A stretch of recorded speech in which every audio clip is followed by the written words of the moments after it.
하세요. 예배의 자리로 나오신 성도님들 주님 이름으로 환영하고 또 축복합니다. 특히 오늘은 이제 그 설날 연휴로 이렇게 저렇게 분주하실 텐데 참 똑같이 예배의 자리로 나오시는 모습이 너무 귀하시고요. 또 각 가정에서 예배 드리시는 분들도 또 하나님 앞에 또 신령과 진정으로 예배를 드리면 그 곳곳에서 하나님의 은혜가 넘쳐나게 될 줄로 믿습니다. 이제 오늘 설날 연휴 끝날이니까요. 또 늘 하는 방식으로 우리 한 번 더 이렇게 인사하시면 좋겠습니다. 새해에는 주님 안에서 복 많이 받으시기 바랍니다. 이렇게 인사하시겠습니다.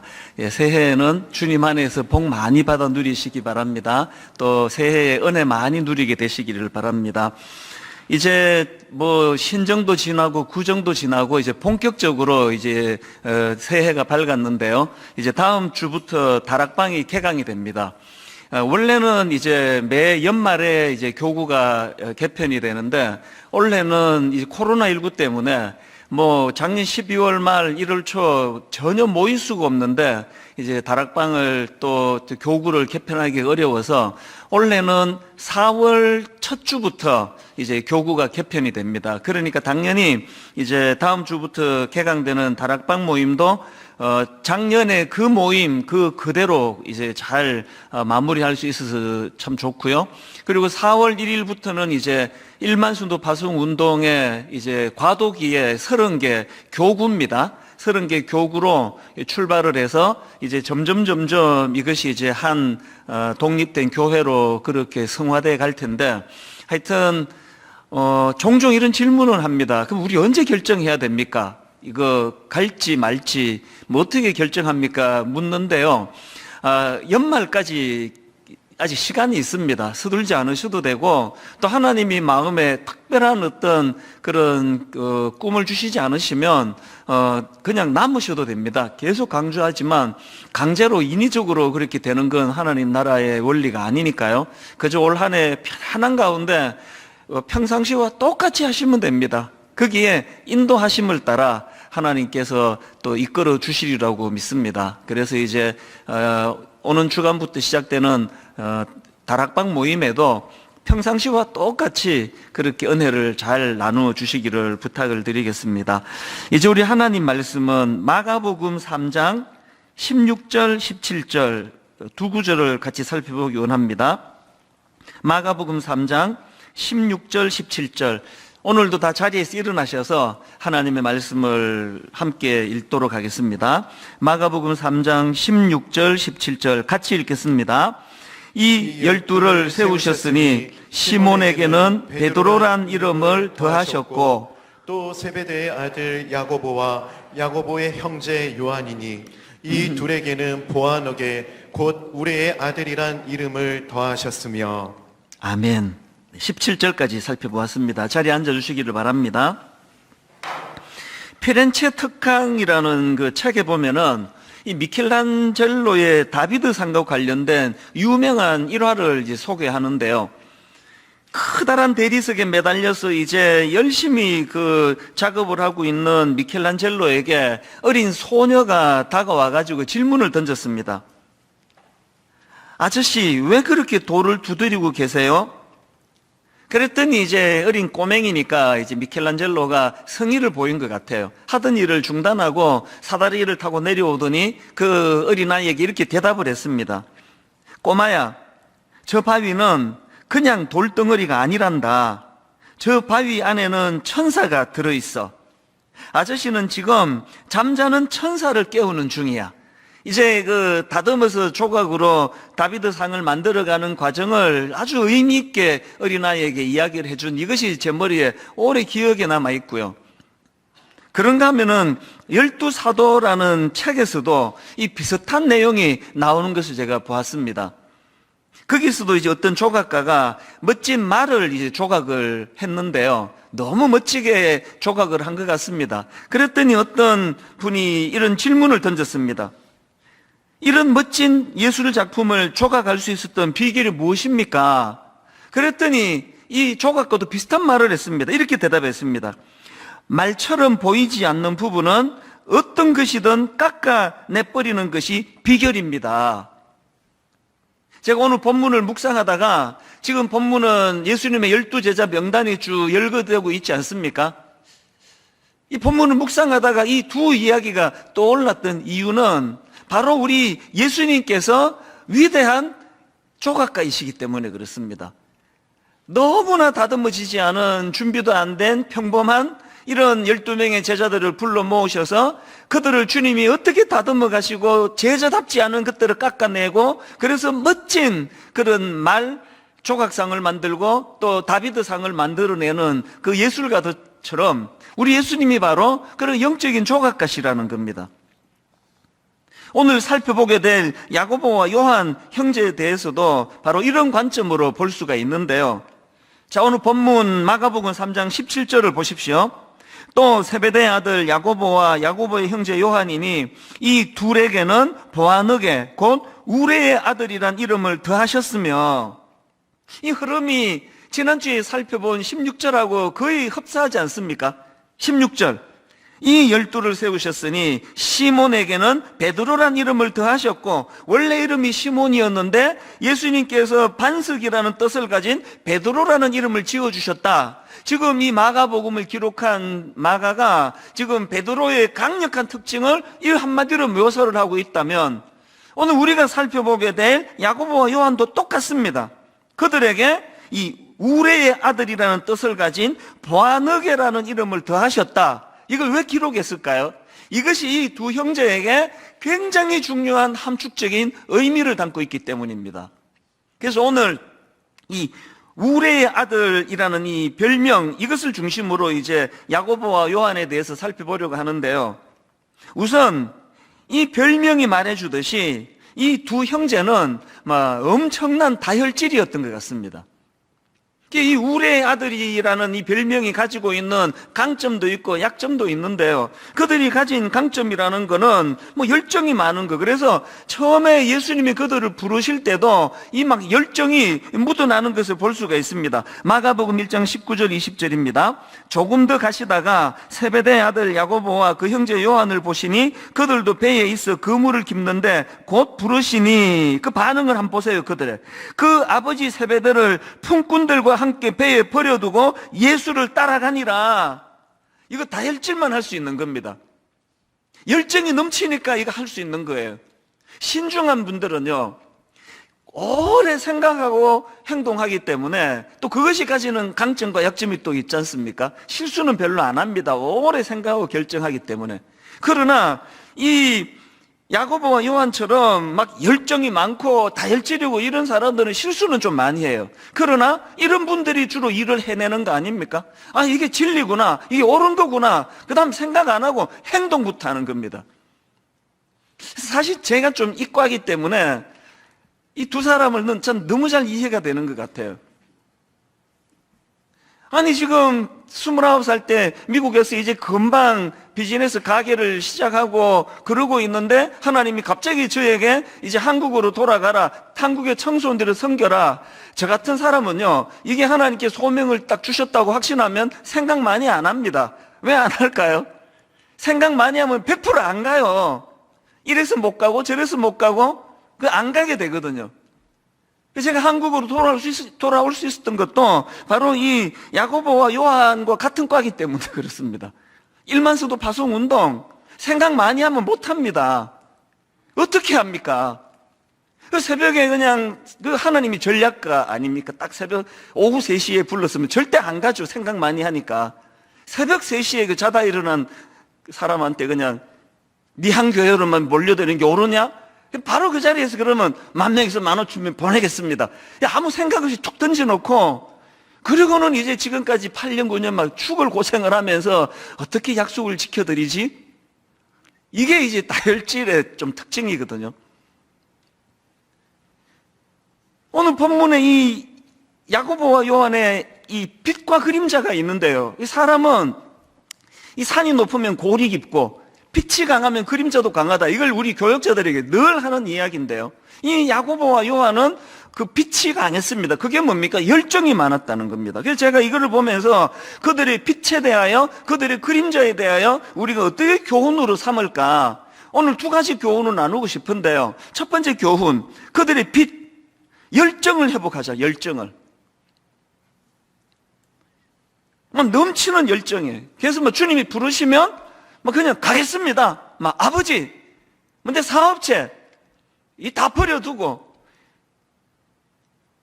집에 가서 한번 생각해보고 가겠습니다. 그러면 거의 100% 못 갑니다. 이게 열정이거든요. 저는 우리 교회 젊은 교육자들에게 뭐 종종 하는 이야기가 있습니다. 나중에 담임 목사 돼가지고는 실수하면 안 된다.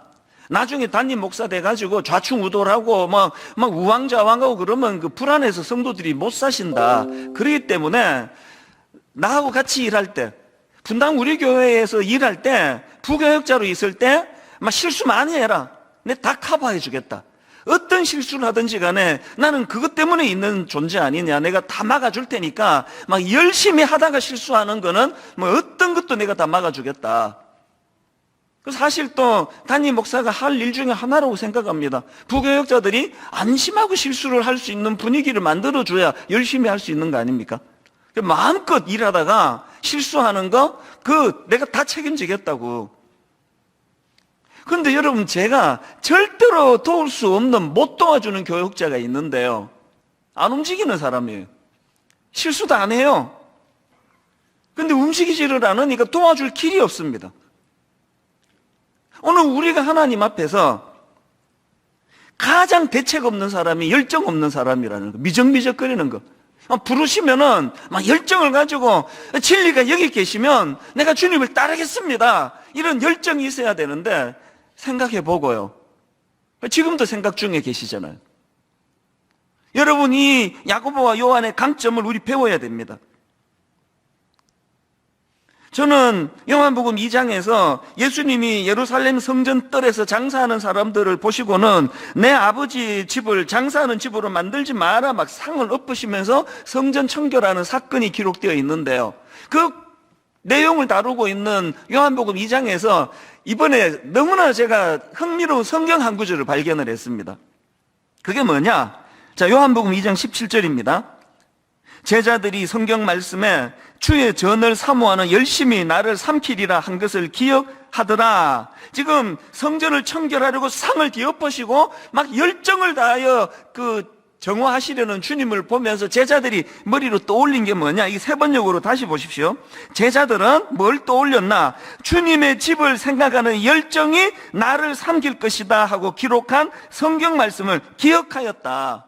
지금 예수님이 제자들에게 말씀으로도 그들을 가르치시지만 주님이 보여주시는 삶으로 보여주시는 게 뭡니까? 열정을 보여주시는 거예요. 진리 앞에서는 진리를 사수하는 이 일에는 어떤 것에도 굴하면 안 된다.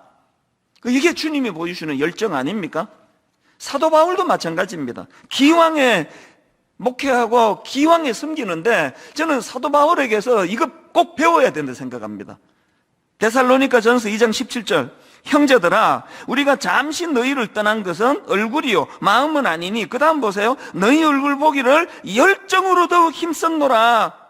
로마서 9장 3절 나의 형제 곧 고륙의 친척을 위하여 내 자신이 저주를 받아 그리스도에게서 끊어질지라도 원하는 바로다. 그냥 조금 원해가지고 우리 동족이 예수 믿으면 좋은데 그거 갖고 안 됩니다. 목숨 걸고 내 자신이 저주를 받아 그리스도에게 끊어질지라도 그런 강력한 열정을 가진 그 마음의 뜨거움이 있으니까 사도 바울과 같은 에너지가 나오는 거 아닙니까? 저는 이 사도 바울을 보면서 참 스스로에게 다짐하는 게 있습니다. 젊을 때는 성적인 죄, 도덕적인 죄 이런 것들을 범하면은 내 인생이 몰락하기 때문에 저는 시편에서 배워가지고 저를 많이 꾸짖기도 하고 또 저는 저를 많이 격려를 많이 해줘요. 저한테.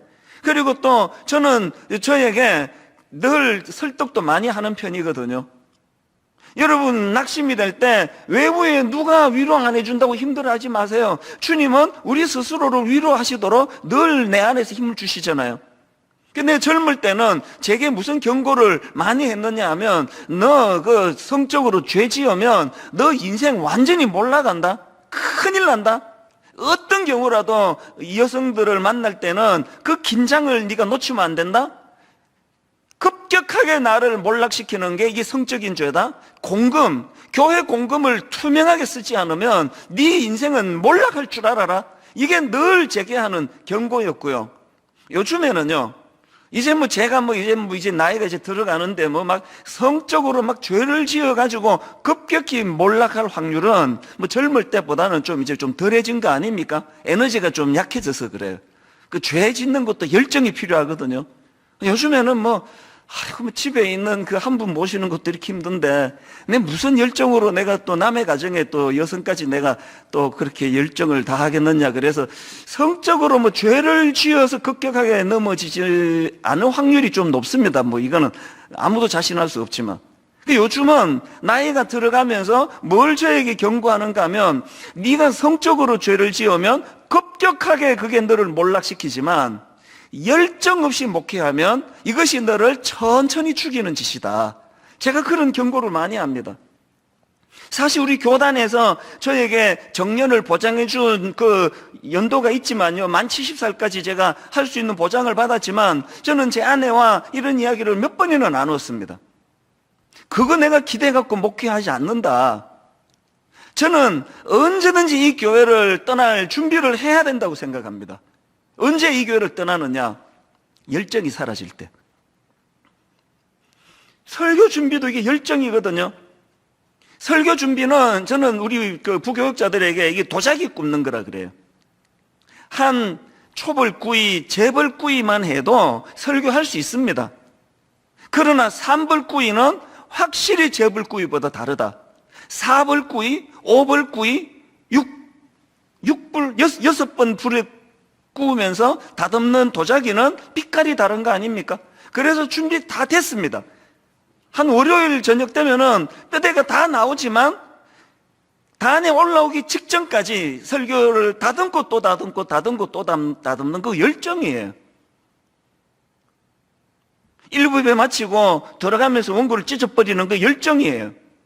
이거 찢어야 이제 배수의 진을 치고 일부 설교 때 주신 영감을 다시 반영해서 설교를 잘해야 되겠다. 열정이거든요. 요새 좀 위기감을 좀 느끼는 게 뭔지 아세요? 요새는 여기 한 30년 하다 보니까 어떨 때는 좀 귀찮아요. 한 2부 마치고 또 찢으려고 하면 이거 또 준비해야 돼? 이 증상이 나타나는 거죠, 이제. 한 30년 해놓으니까. 제 마음에 그럴 때마다 갈등이 있을 때 확 찢어버리는 이유가 이 다혈질이기 때문에 확 찢어버리고 저에게 다짐하는 말이 있습니다. 그렇게 귀찮으면 목회를 그만두지 왜? 이제 교회가 크니까 이 신방 저 신방 이 기도 부탁 저 기도 부탁 이게 연중 돌아가지 않습니까? 전화 오시고 그러면요, 제가 좀 엄살을 부릴 때가 있어요. 저한테 그 동기 목사님들보다 나는 왜 맨날 일이 이렇게 많지? 그러면 바로 제가 저에게는 경고를 해요. 그렇게 일 많은 거 힘들면 시골 교회로 가지 왜? 니 갈 마음 없잖아. 엄살 부리지 마. 이게 저한테 하는 이야기, 실제로 독백을 해요, 제가. 여러분, 우리가요, 성적인 죄를 짓고 또 어떤 물질적으로 무슨 횡령을 하고 이거는 급격하게 나를 몰락시키는 일이지만 열정 없이 살아가는 그것은 나를 천천히 몰락시킨다는 걸 아셔야 됩니다. 하나님이 우리로 하여금 호흡이 다하는 그날까지 꿈을 가지고 달려가도록 만들었기 때문에 열정을 다해서 달려가면 달려갈수록 다른 사람에게도 혜택이 있지만 그게 나를 행복하게 한다는 사실입니다. 오늘 여러분 본문에 나오는 이 야고보와 요한을 보면서 여러분 내면에 성령님이 열정을 회복시켜 주시기를 원합니다. 나이가 아무리 들어도 세월이 아무리 흘러가도 나는 이 열정을 가지고 살아갈 거라고 달려갈 때 거기에 늘 마음에 기쁨이 있기 때문이에요. 그런가 하면 두 번째로 이제 이 야고보와 요한에게서 보여지는 그림자, 약점인데요. 여기서 우리가 어떤 메시지를 교훈을 받아야 되느냐? 열정이 중요하지만 두 번째로 다듬어지지 않은 열정의 위험성을 인식하셔야 된다는 겁니다. 비록 야고보와 요한은 열정이 넘쳤지만 불행하게도 그들이 가진 열정은 다듬어지지 않은 열정이었습니다. 이게 얼마나 위험한가 하면은요. 자, 누가복음 9장 51절부터 한번 보십시오.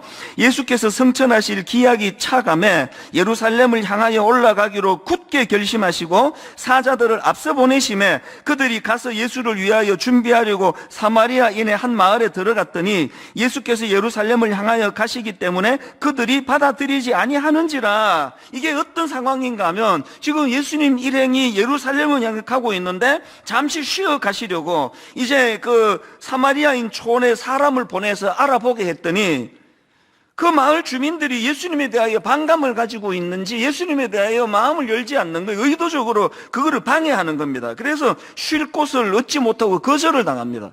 그랬더니 열정의 두 사나이가 또 나타나네요. 그런데 다듬어지지 않은 이 두 사람의 열정을 보십시오. 누가복음 9장 54절입니다. 제자 야고보와 요한이 이를 보고 이르되 주여 우리가 불을 명하여 하늘로부터 내려 저들을 멸할까 하기를 원하시나이까. 저는 이 구절을 읽으면서요, 정말 우리 하나님이 이 야고보와 요한 같은 성격 다혈질이 않으신 걸 내 진짜 감사했습니다. 우리 하나님이 이 야고보와 요한 같은 불 같은 성격이었으면 저와 여러분 여기 한 반 이상은 지금 다 벼락 맞아 다 죽었을 거예요. 이놈의 자식이 그러면서 그냥 확 막 예배 중에도 막 확.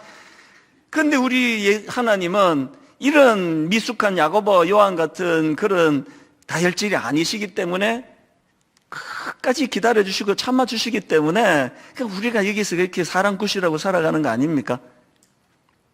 어쨌든 지금 이 야고보와 요한은 그들은 너무나 열정이 많았지만 그 열정이 다듬어지지 않고 그 열정이 정돈이 되지 않은 열정이니까, 미숙한 열정이니까 이런 파괴적인 에너지가 나오는 거예요. 아니 그만 일로 불을 내려 이것들을 다 멸해버릴까요? 이러면 어떻게 되느냐는 겁니다. 아니나 다를까 그 내용 누가복음 9장 54절 바로 앞에 나오는 49절에 보면은 요한의 미숙함이 그대로 드러납니다.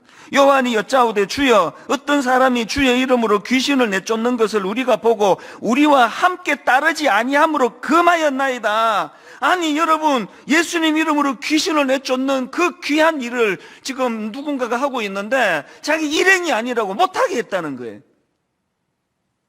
여러분, 역사는요 열정이 많은 사람이 주로 끌고 가는 거 맞습니다. 그러나 여러분, 역사는요 이 열정은 많은데 이 요한처럼 미숙하고 편협한 사람 손에 붙들리면 온 나라가 다 몸살을 앓는 거 아닙니까? 우리가 한 시대를 움직이는 열정도 필요하지만 그 열정은 주님 손에 통제되는, 다스림을 받는 성숙한 열정이어야 된다는 겁니다.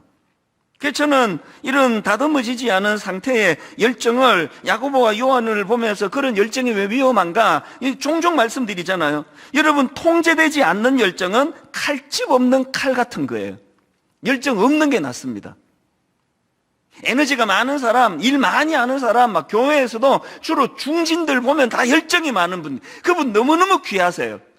그런데 여러분, 한 사회를 위해서도 그렇고 교회를 위해서도 가정을 위해서도 내 열정이 하나님 손에 통제가 돼야 돼요. 그래서 칼이 날카로울수록, 열정이 많을수록 칼집이 마련돼요. 칼집. 언제든지 통제가 될 수 있도록.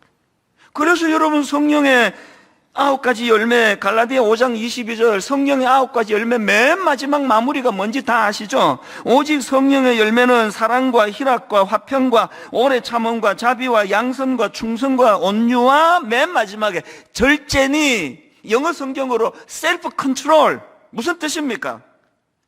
나머지 성령의 열매들이 너무나 은혜롭게 그것들이 작동되기 위해서는 맨 마지막에 자기를 통제하는 능력, 셀프 컨트롤이 일어나야 된다는 거예요. 이 자기를 통제하는 이 기능이 없는데 8가지가 펼쳐진다. 그거는 교회를 굉장히 어지럽게 만들 위험이 있습니다. 그래서 우리는 항상 하나님의 열정이 필요하지만 이 열정은 주님의 손에 붙들림 받은 열정이 되기를 원합니다. 그런가 하면은 저는 이 야고보와 요한을 보면서 이 통제되지 않은 열정이 가진 위험 하나를 더 발견하는데요. 그것이 뭐냐? 이 통제되지 않은 열정은 야망으로 변질될 위험이 있다는 겁니다.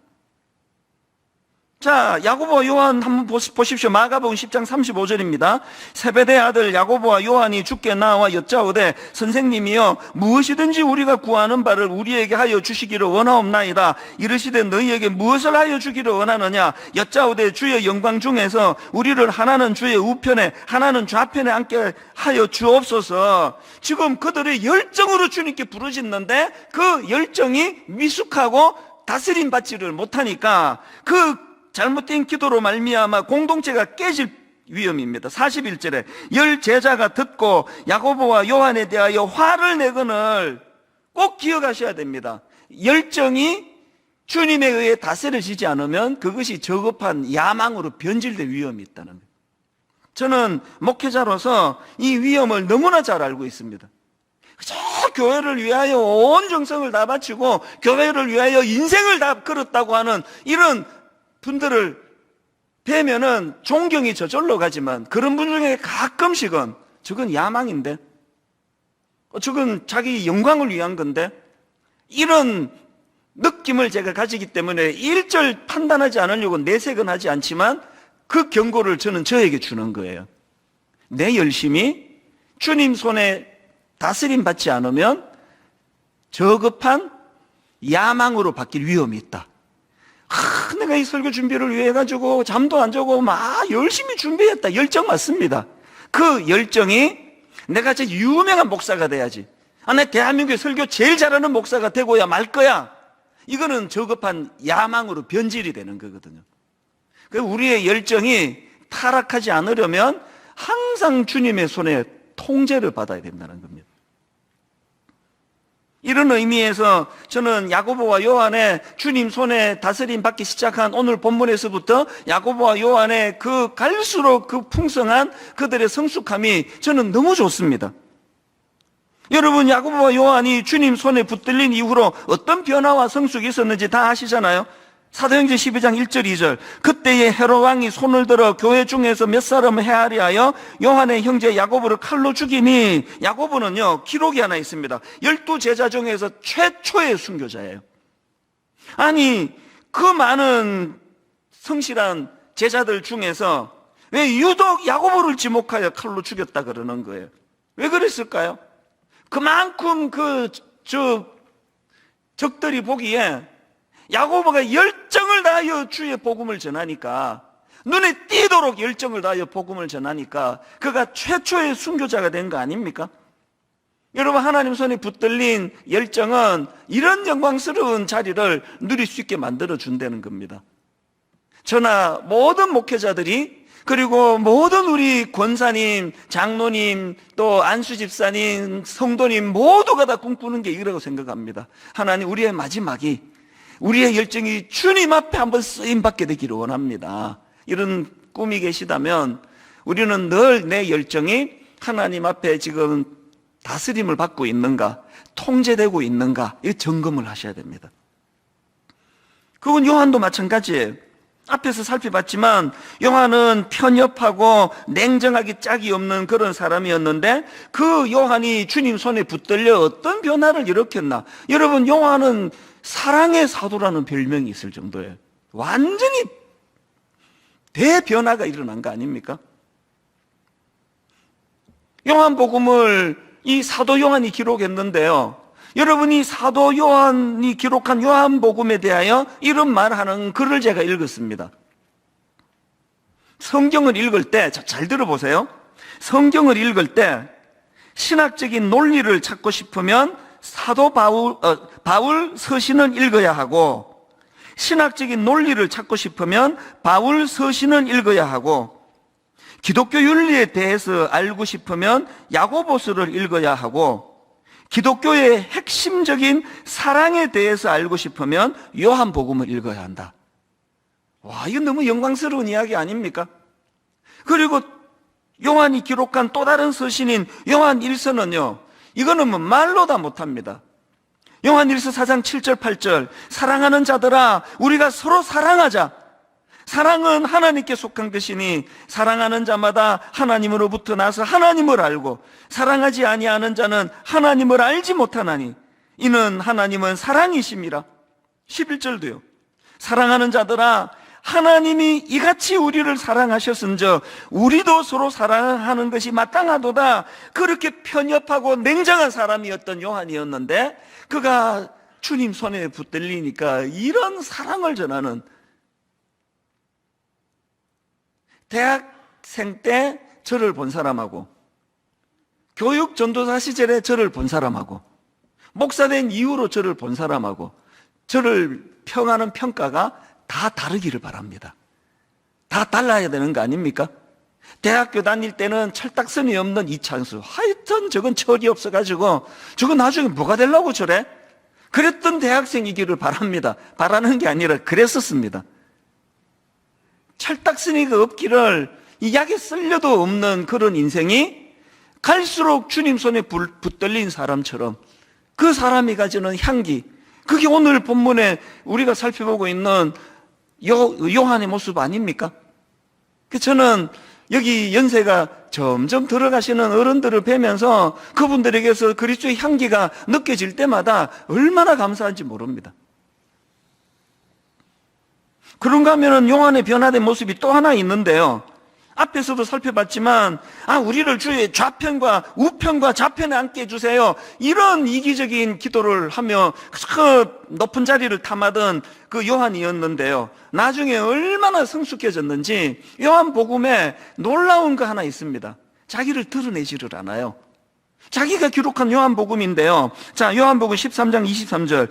예수의 제자 중 하나 곧 그가 사랑하시는 자가 예수의 품에 의지하여 누웠는지라.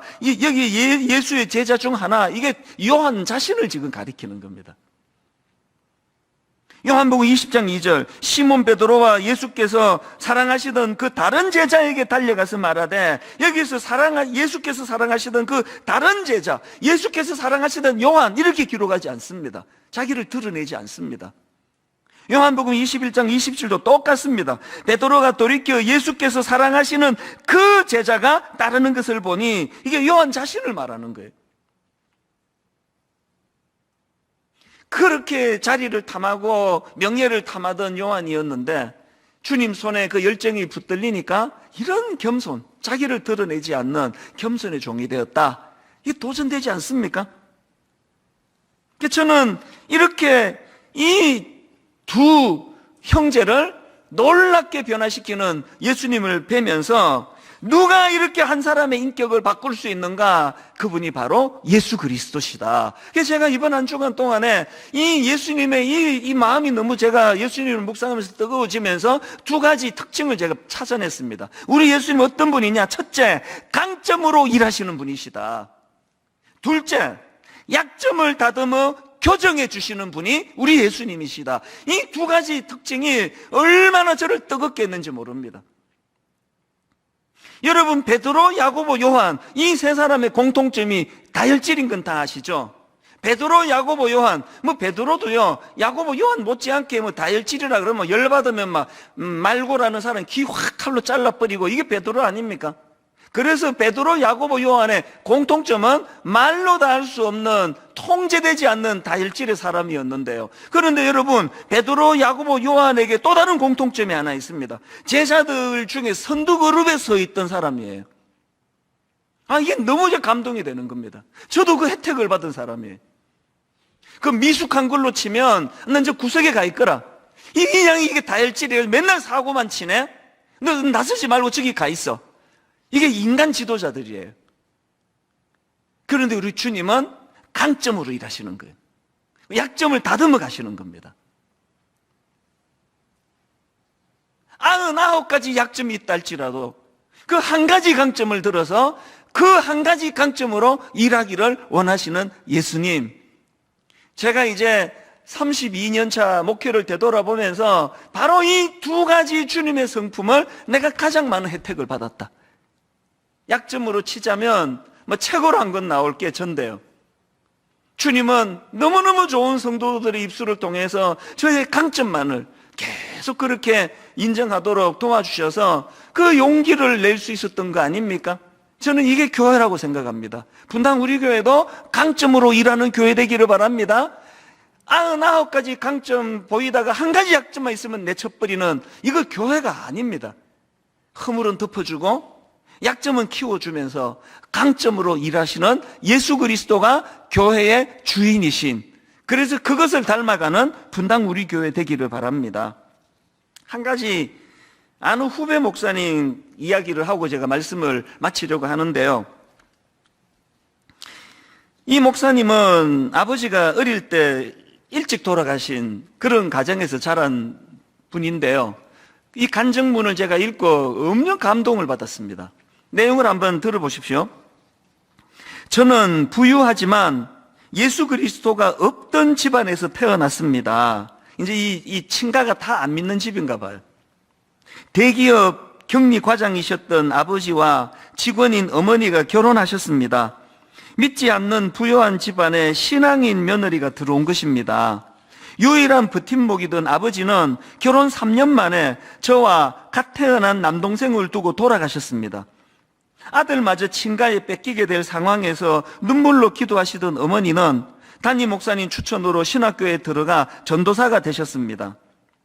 유산을 물려받지 못한 채 이모 집 방 한 칸에서 살았습니다. 어머니께서 사역하는 교회에 맞춰 이사 다녀야 했습니다. 물려준 옷을 입고 과자 한 봉지에 기뻐하는 어린 시절을 보냈습니다. 모범생이 되려고 했고 성실해 보이려고 노력했습니다.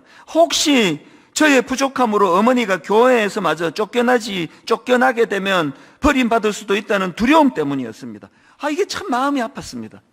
그 친가하고 뭔 일인지는 모르지만 이런 부분에 상처가 있다가 보니까 이게 또 내가 잘 못하면은 또 우리 엄마가 교회에서 쫓겨나는 거 아니야? 그 어린애가 항상 그 모범생이 되려고 애쓰는 그 모습 자체가, 그래서 이게 보통 집안에서 애들이 철딱서니가 없으면요, 그게 귀한 거예요. 철딱서니가 없을 만큼 잘 자랐다는 거 아닙니까?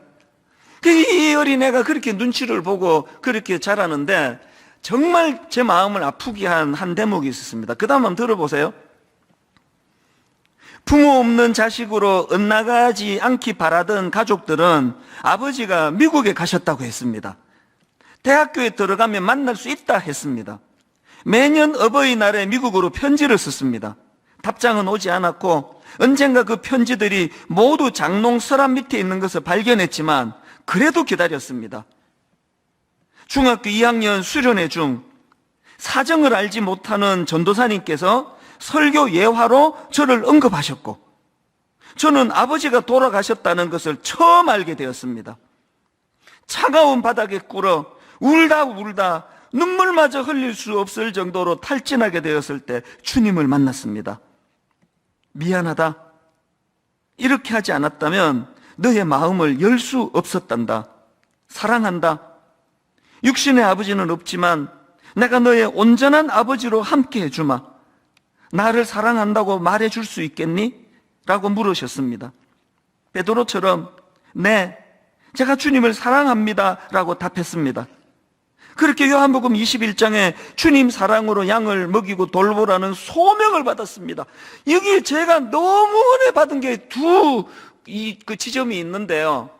여러분, 이렇게 아버지가 미국에 계시는 줄 알고 그 많은 편지를 써 보냈더니 그 편지 더미가 붙이지 않은 장롱 속에서 발견이 되는 아픔을 경험한 이 어린 아이에게 처음으로 중학교 2학년 수련회에서 아버지가 돌아가셨다는, 그래서 울고 또 울고 눈물이 마를 정도로 울었던 그 밤인데요. 내버려 뒀더라면 평생의 이 어린아이에게 트라우마의 밤 아닙니까? 인생을 절망으로 몰고 간 그 밤 아닙니까? 그런데 놀랍게도 주님은 그 절망의 절망직인 울어 더 이상 눈물이 말라 나오지 않는 그 밤에 주님은 이 어린아이를 만나주시고 그에게 목회자로 소명을 주셨다는 사실이에요. 그리고 두 번째로 제가 감격하는 대목 지점이 있는데요. 내버려두면 이게 가장 약점 아닙니까? 내버려둔 이 목사님에게 이것이 열등감이 될 수 있는 소지 아닙니까? 그런데 이 목사님에게 자기가 경험했던 그 어린 시절의 그 기억으로 말미암아 맨 마지막에 간증이 이렇게 결론을 내립니다. 소명 이후 하나님께서 저를 준비시키셨습니다. 한 영혼 사랑을 배웠습니다. 교회를 사랑하는 마음을 배웠습니다. 위로와 돌봄의 현장에 보냄받았습니다. 가장 연약할 수밖에 없는 그 경험을 가장 강점으로 들어 사용하시는 주님, 이게 우리 주님이에요. 결론을 맺기 원하는데요, 모든 분들이 다 그러시겠고 목회자인 저도 마찬가지예요. 성도들이 비난하지 않아도요, 우리는 늘 괴로운 사람들이에요. 어차피 신학이라는 게 인간에게는 어울리지 않는 학문이고요, 어차피 하나님의 동력자로 사역하는 것 자체가 우리 인간에게는 어울리지 않는 일입니다. 그러니까 누가 뭐라 그러지 않아도 늘 괴로운 거죠. 왜 이것밖에 안 되느냐고, 왜 설교는 이렇게밖에는 못하느냐고, 왜 인격은 이 정도밖에 안 돼, 왜 저 정도 성도님도 용서를 내가 못하느냐고, 날마다 괴로워요. 그런데 우리 주님은 강점으로 일하세요. 제가 가지고 있는 참 갖추지 않아서 괴로운 그 약한 부분을 늘 그게 강점이다. 그리고 약점은 날마다 다듬어 새벽마다 흔들어 깨우셔서 내 약점을 다듬어 가시는 그 주님, 이 주님이 야고보 요한의 주님이셨고 오늘 이 자리에 말씀을 듣는 여러분의 주님이세요. 그래서 저는 오늘 이 말씀의 마무리 찬양을 참 울컥울컥하는 마음이 드는 찬양인데요, 거룩하신 하나님 주께 감사드리세, 날 위해 이 땅에 오신 독생자 예수, 그 주님으로 인해서 내가 약할 때 강함 주고 가난할 때 우리를 부욕해 하신 주, 제 인생을 한마디로 요약하라면 전 이렇게 요약하고 싶습니다.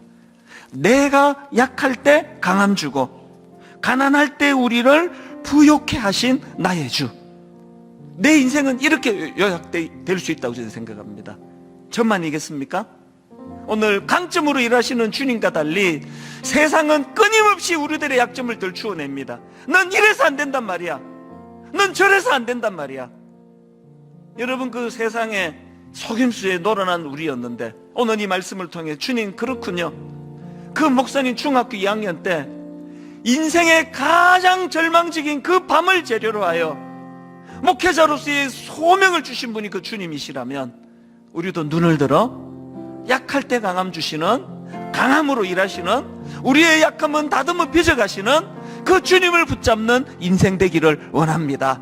우리 성령의 영감을 받아 그 마음으로 이 찬양을 함께 불러드리면 좋겠습니다. 같이 찬양하기 원합니다. 거룩하신 하나님,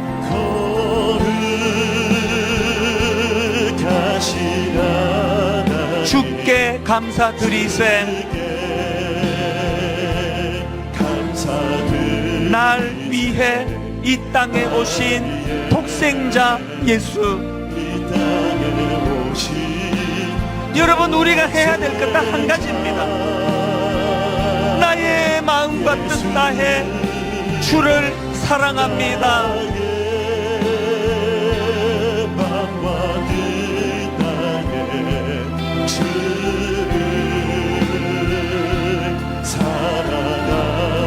날 위해 이 땅에 오신 독생자 예수. 여러분, 힘을 얻어 한번 힘있게 선포하기 원합니다. 내가 약할 때 강함 주고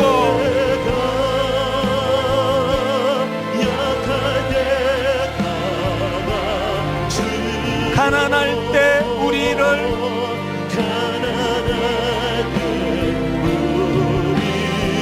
부욕해 하신 나의 주 감사.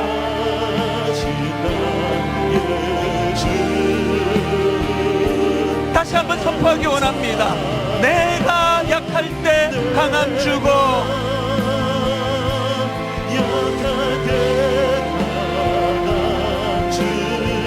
가난할 때 우리를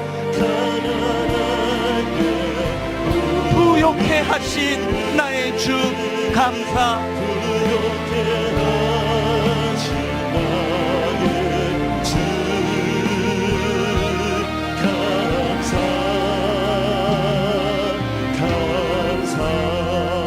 다시 한번 이 찬양 부르기 전에 저는 여러분에게 눈물로 촉구합니다. 제가 고백했듯이 모든 분들이 누가 차라리 지적을 하면 덜 아파요. 내가 나를 신뢰할 수 없을 때, 하느라고 했지만 잘할 수 없었던 기억 때문에. 저는 요즘에 한 32년 목회를 쭉 되돌아보는 시간을 자꾸 저절로 가져요. 기억을 떠올리다 보면 지워지지도 않고 잊혀지지도 않고, 어떻게 이런 실수를 했을까? 너무너무 가슴 아픈 기억들이 덕지덕지 붙어 있는 게 내 인생이더라고요. 그런데 강점으로 일하시는 주님, 약점을 허물로 너 이제 자격 없어, 네가 무슨 목회자야, 세상의 논리로 탓하지 않으시고 강점을 들어 일하실 뿐만 아니라 나이가 들어가면 갈수록 약점을 고쳐주시는, 다듬어 주시는. 오늘 여러분 이 찬양을 부르실 동안에 이 두 가지 은혜로 지나온 여러분의 삶이 반추될 때, 그것이 너무 비참하고 너무 초라함으로 무너지는 것이 아니라 감격의 눈물로 이것들이 열매를 맺어지면 좋겠습니다.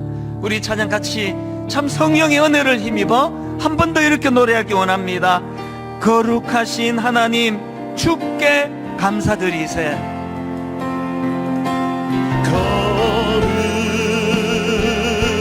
거룩하신 하나님, 주께 감사드리세.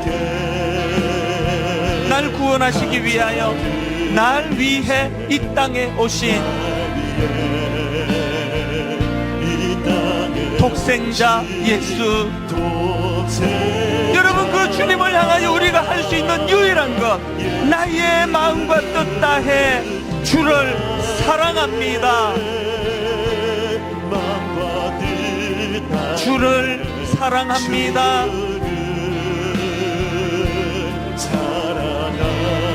날 위해 이 땅에 오신 독생자 예수. 여러분, 한번 힘을 얻어 선포하기 원합니다. 내가 약할 때 강함 주고, 참 보잘것없는 인생이지만 가난할 때 우리를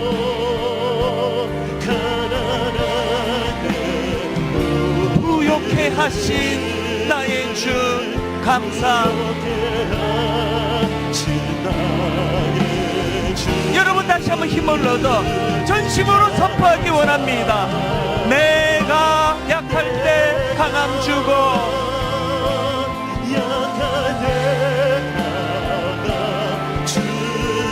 가난할 때 우리를 부욕해 하신 나의 주 감사.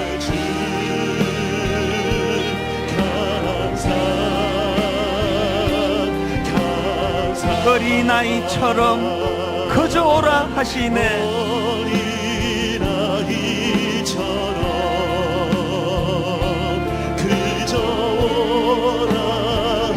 여러분, 이렇게 선포하시겠습니까? 나를 잡아주시네. 주의 강한 손으로. 우리 다시 한번 이렇게 고백합니다. 어린아이처럼.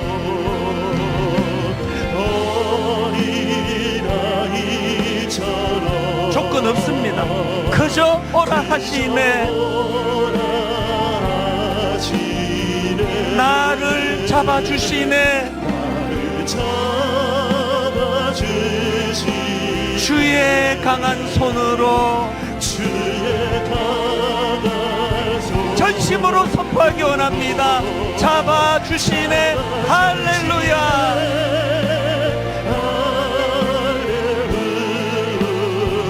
거룩한 주님,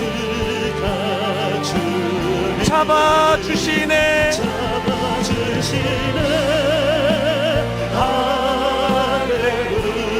거룩한 주님, 가난한 마음으로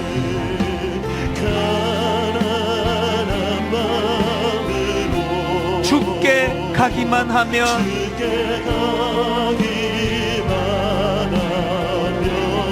나를 도우리라. 주가 말씀하셨네. 우리 다시 한번 다 자리에서 일어나셔서 가난한 마음으로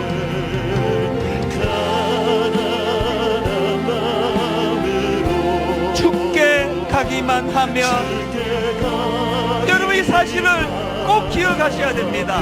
나를 도우리라. 주가 말씀하셨네. 이 말씀 붙잡고 선포하기 원합니다. 도와주시네. 할렐루야. 거룩한 주님, 도와주시네.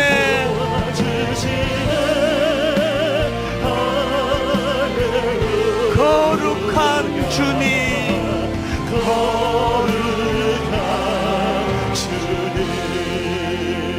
오늘은 두 가지만 붙들고 기도하기 원합니다.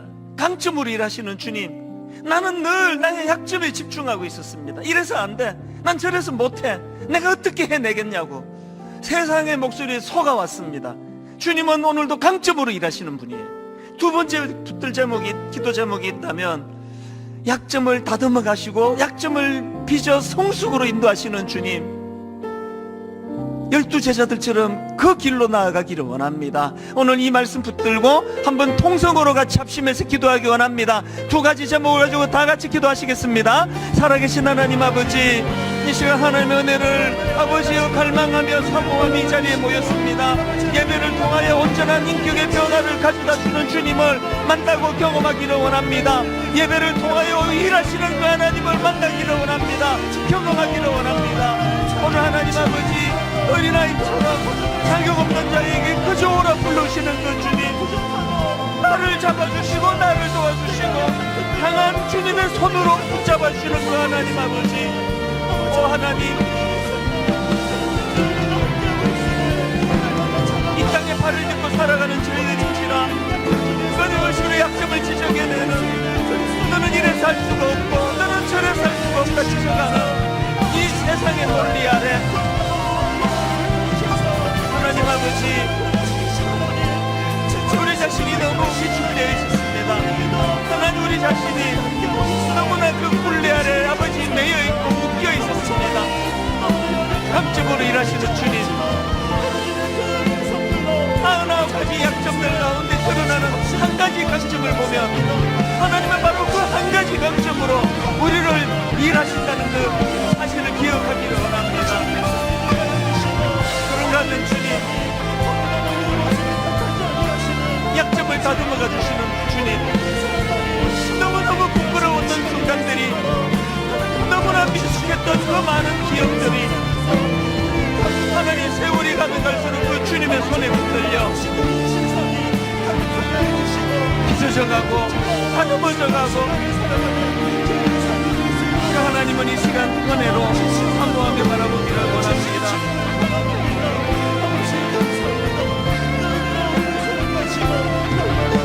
하나님 아버지,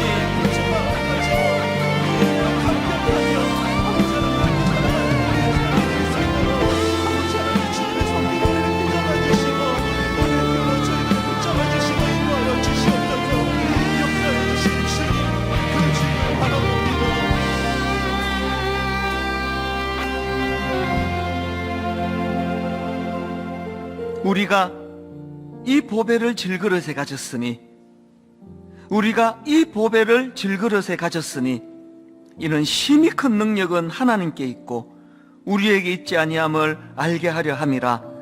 하나님, 이 귀하신 보배 되신 주님이 내 안에 계시기에, 그래서 아버지, 약점투성이인 제가 그럼에도 강점으로 일하시는 주님 손에 붙들릴 수 있게 되었고, 보배 되신 그 주님이 내 안에서 오늘도 일하고 계시기 때문에 나 자신도 내가 실은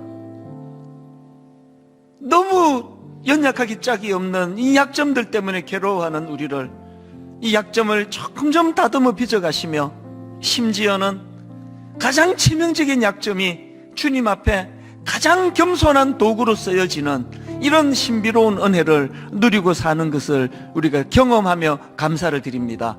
이번 한 주간 늘 자신 없어하고 늘 내 내면에 들려지는 악한 목소리는 너 같은 게 뭘 하겠느냐고, 누가 너를 신뢰하고 너를 사랑하겠느냐고, 하나님 이런 세상의 소리를 뛰어넘는 우리 손을 붙잡아 주시며 조건 없이 어린아이처럼 그저 오라 불러주시는 그 은혜로 너무나 가슴 벅찬 한 주간이 되도록 하나님 친히 인도하여 주시옵소서.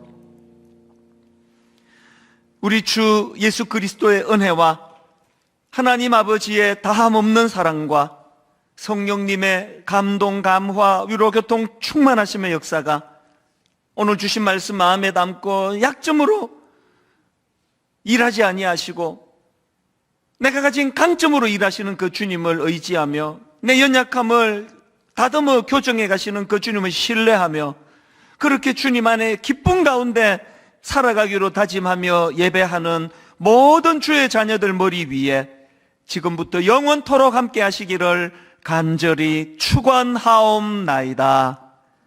아멘.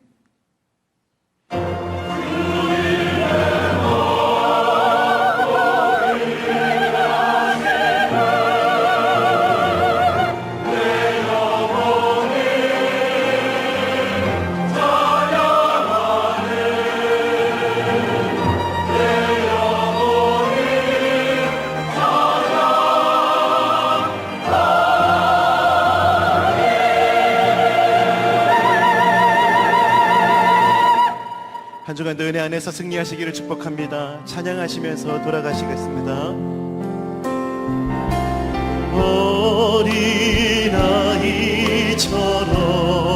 어린아이처럼 그저 오라 하시네. 나를 잡아주시네.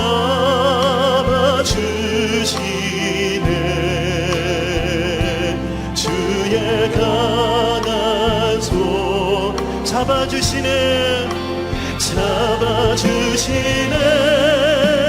할렐루야. 거룩한 주님 잡아주시네. 할렐루야. 거룩한 가난한 마음으로 주께 가기만 하면, 가난한 마음으로 주께 가기만 하면 나를 도우리라.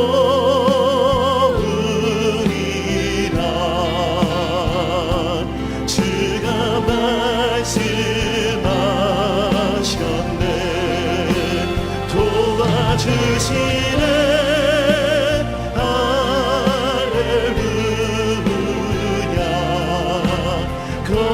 거룩한 주님 도와주시네.